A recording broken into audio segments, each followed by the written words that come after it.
कैसे हैं आप सब? उम्मीद करती हूँ आप लोग अच्छे होंगे। चलिए पढ़ना शुरू करते हैं। ये आपकी 3rd बी वर्कशीट है, जैसा कि आप सब जानते हैं।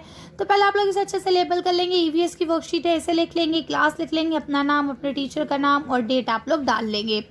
तो चलिए पढ़ते हैं। तो यहाँ लिखा है, नमस्ते मेरे प्यारे बच्चों, आप सभी को हमारी कक्षा में स्वागत है। आपको 5वीं कक्षा में आकर कैसा लगा? अपनी नई कक्षा में आकर हम नई नई बातें सीखेंगे, क्योंकि अब हम लोग नई कक्षा में आए हैं तो जाहिर सी बात है नई कक्षा में नई नई चीज़ें सीखेंगे। तो चलिए बताइए, आपको खाने में क्या क्या पसंद है? क्या आपको पता है कि आप जो भोजन खाते हैं वह आपको स्वास्थ्य के लिए लाभदायक भी है या नहीं? चलिए आज हम पता लगाते हैं कि हमारे स्वास्थ्य के लिए कौन कौन सी चीज़ें लाभदायक है। आज हम संतुलित आहार के बारे में जानेंगे, यानी आज हम लोग बैलेंस डाइट के बारे में पढ़ेंगे कि सचमुच जो चीज़ें हम पेट भरने के लिए खाते हैं, क्या वो सचमुच हमारा सिर्फ पेट भरती है या कभी कभार हमें नुकसान करती है या फिर हमें फ़ायदा करती है। तो चलिए देखते हैं क्या है। तो देखिए, संतुलित आहार किसे कहा जाता है? संतुलित आहार यानी बैलेंस डाइट में वे सभी पोषक तत्व होते हैं जो हमारी शारीरिक वृद्धि और विकास के लिए लाभदायक होते हैं। ठीक है, तो अब यहाँ पहला प्रश्न आपको दिया गया है। नीचे संतुलित आहार की थाली का चित्र दिया गया है, जो कि यहाँ आप देख पा रहे हैं। अब देखिए, हम लोग चाउमीन खाते हैं, ब्रेड रोल खाते हैं या फिर पिज़्ज़ा खाते हैं या बर्गर वगैरह खाते हैं। तो ठीक है, उनसे वक्त ही हमारा पेट भी भर जाता है और हमें टेस्टी भी लगते हैं, है ना, हमारे फेवरेट भी होते हैं। कोई भी हमसे पूछता है भाई पार्टी लेना है, क्या खाओगे? हम कहते हैं समोसा, कहते हैं बर्गर, है ना। लेकिन बेटा क्या आपको पता है, अगर हम इन्हें ज़्यादा खाते हैं, कभी कदार तो ठीक है, चल गया तो अच्छी बात है। लेकिन अगर हम इसे कॉन्टीन्यूसली रेगुलरली अपनी बैलेंस डाइट समझ के खाने लगे कि भाई ये हमारे लिए बहुत संतुलित आहार है, तो ऐसा बिल्कुल नहीं है। ये हमें बहुत ज़्यादा नुकसान करते हैं। इनफैक्ट फूड पॉइजनिंग वगैरह भी हो जाते हैं इनसे, है ना। पेट के अंदर जहर फैलने का खतरा रहता है। उसके अलावा आपके ऊपर एक्स्ट्रा फैट आ जाता है।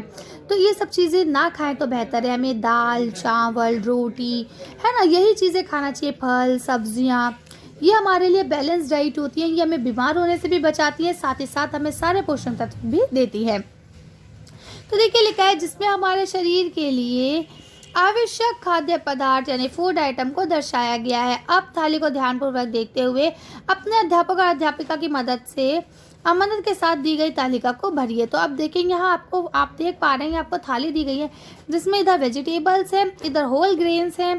ठीक है, यानी कि जो भी दानेदार चीज़ें होती है, मक्का, आटा, बाजरा, है ना, गेहूँ, वो। और उसके बाद यहाँ आपके प्रोटीन्स वगैरह हैं, जिसमें हमें प्रोटीन मिलता है जनरली दाल वगैरह में। और उसके बाद यहाँ आपके फ्रूट्स दिए गए हैं।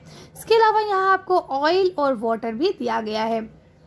अब देखिए लिखा है खाद्य पदार्थ और खाद्य पदार्थ के कार्य।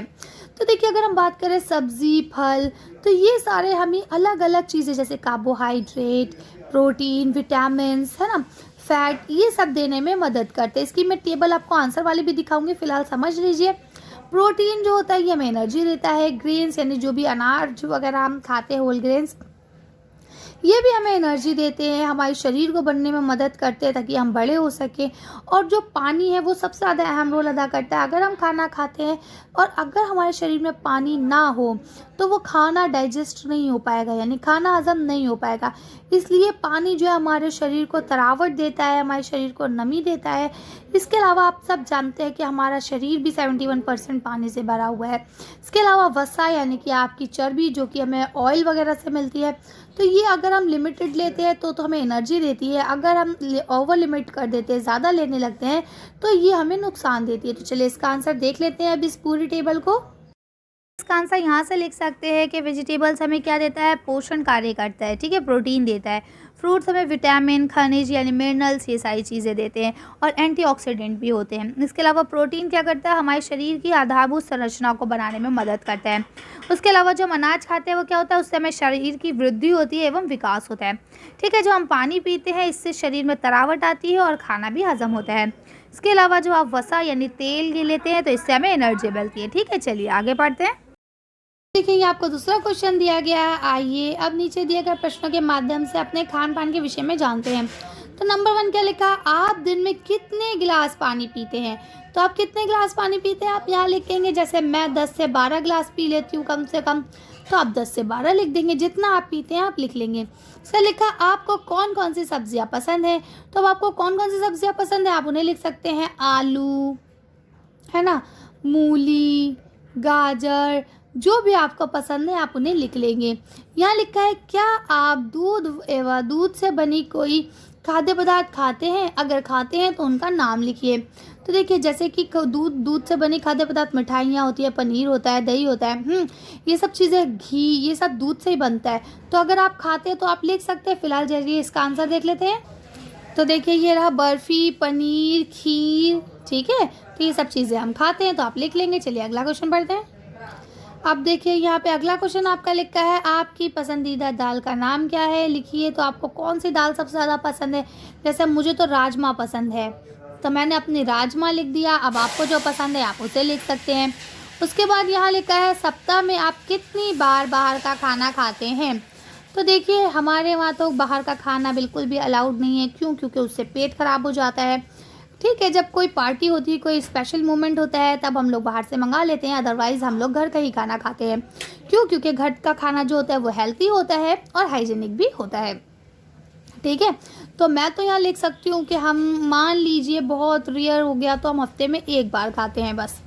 उसके बाद लिखा है यहाँ पे, आपने अपने पसंदीदा फल का नाम लिखिए। तो मेरा तो पसंदीदा फल आप सब जानते हैं कि मेरा पसंदीदा फल आम और सेब है। अब आपको क्या पसंद है, यहाँ आप अपने लिख सकते हैं। अगला देखिए, यहाँ लिखा है, आपको क्या खाना अधिक पसंद है? चावल या रोटी या फिर दोनों? तो देखिए, मैं अपनी बात करूँ तो मैं चावल खाना ज़्यादा पसंद करती हूँ। अब आपको क्या पसंद है ये आप लिख लीजिए। चलिए अगला क्वेश्चन पढ़ते हैं। यहाँ आपको नेक्स्ट क्वेश्चन दिया है, प्यारे बच्चों, संतुलित आहार के साथ साथ हमें खाने की अच्छी आदतों का पालन भी करना चाहिए। अब आप नीचे लिखे वाक्यों के सामने सही या गलत के निशान लगाकर बताइए कि हमें कौन सी अच्छी आदतें अपने अंदर अपनानी चाहिए और कौन सी नहीं अपनानी चाहिए। तो देखिए, पहला लिखा है, भोजन ज़्यादा चबाकर नहीं खाना चाहिए। तो ये गलत बात है, भोजन हमें ज़्यादा चबाकर ही खाना चाहिए। जब हम ज़्यादा चबाकर खाते हैं तभी वो अच्छे से डाइजेस्ट होता है। अगला आपको लिखा है, हमें भोजन करते समय बोलना नहीं चाहिए। बिल्कुल सही बात है, हमें भोजन करते समय कभी भी नहीं बोलना चाहिए। अगला क्वेश्चन लिखा है, हमें भोजन बिना भूख लगे भी कर लेना चाहिए। नहीं, ये गलत बात है, जब भूख लगे तभी आप खाना खाएं। अगला लिखा है, भोजन खाने से पहले और बाद में हाथ, मुंह तथा दांतों को पानी से अच्छी तरह साफ करना चाहिए। बिल्कुल सही, करना चाहिए। भोजन हमेशा स्वच्छ स्थान एवं साफ बर्तन में ही रखना चाहिए। बिल्कुल ठीक बात है ये। हमें रात को ब्रश करके नहीं सोना चाहिए। तो ये गलत बात है, हमें ब्रश करके सोना चाहिए। हमें शरीर को स्वस्थ बनाए रखने के लिए व्यायाम करना चाहिए। ये बिल्कुल ठीक बात है कि अगर हम फिट एंड फाइन रहना चाहते हैं तो उसके लिए हमें एक्सरसाइज करना बहुत ज़रूरी है। उसके बाद लिखा है, हमें नियमित रूप से पानी पीना चाहिए। तो ये भी बिल्कुल ठीक बात है, हमें नियमित रूप से पानी पीना चाहिए। अगर पानी की कमी होती है तो भी हम बीमार पड़ सकते हैं। तो इस तरह से वर्कशीट कंप्लीट होती है। यहाँ पहले की तरह आपके टीचर्स से कहा गया आपको वर्कशीट अच्छे से समझाएं। इसके अलावा आपके पेरेंट्स को कहा गया है बच्चों को खाने की अच्छी आदतों को अपनाने के लिए प्रेरित करें। तो बिल्कुल ठीक बात है। पहली बात, आप बाहर के खाने को अवॉइड करें, ना खाएँ ज़्यादा, जब तक ज़्यादा स्पेशल ना हो ना खाएँ, घर के ही खाने को खाएं। और इसी के साथ साथ खाना कभी भी प्लेट में छोड़े नहीं। जितना आपको खाना है आप उतना ही निकालें और उसको पहले फिनिश करें। ठीक है, चलिए तो आज की वर्कशीट को हम यही खत्म करते हैं। आज की वीडियो में बस इतना ही। अगर आपको हमारी वीडियो पसंद आई हो तो प्लीज़ इसे लाइक और शेयर करें। अगर अभी तक आपने हमारे चैनल को सब्सक्राइब नहीं किया तो प्लीज़ हमारे चैनल को सब्सक्राइब करें। Thank you for watching.